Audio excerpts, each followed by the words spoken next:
Hi folks, Dr. Leitner here, and I just wanted to go over the rest of the schedule for the rest of the semester.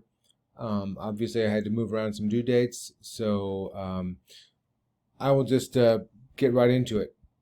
So now instead of presentations, we're doing these team documents where each of you will be on your team, but you will collaborate on one document. You will submit one document to the discussion board, and each of your own sections should be around 250 words, and it should be set off from the rest of it with a heading or your name or something like that.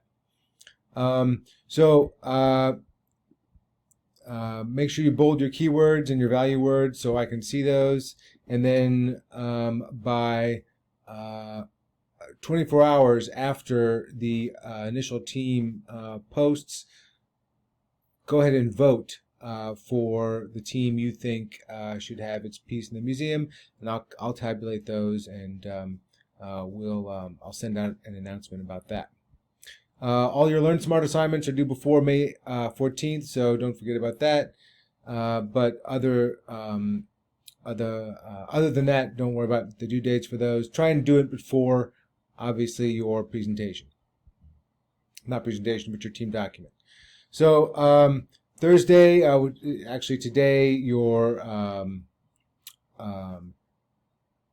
theater team documents are due, and then next week I'll send out a video about music. Then there'll be music team documents. I'll send an intro to photography and dance.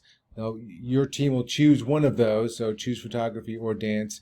Choose a work of art from there, and then cinema and so on. Okay.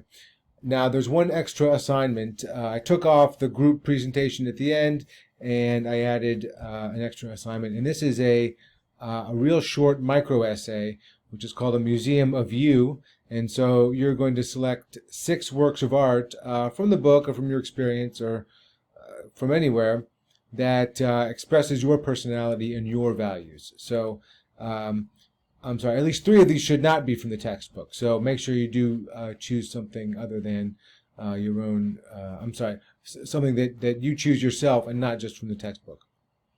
And then for each work of art, you're going to write a paragraph. Explain why you think it's important, analyze its structure and content, explain how it exemplifies your personality and values, use the keywords, okay? And then that's it. The final exam is due that day too. That's on May 12th. So take that final exam and those Learn Smart assignments as early and as often as you want. You can take them as often as you want for max credit until the due date. Okay, other than that, shoot me questions. Hope you guys are doing well and staying safe. Take care.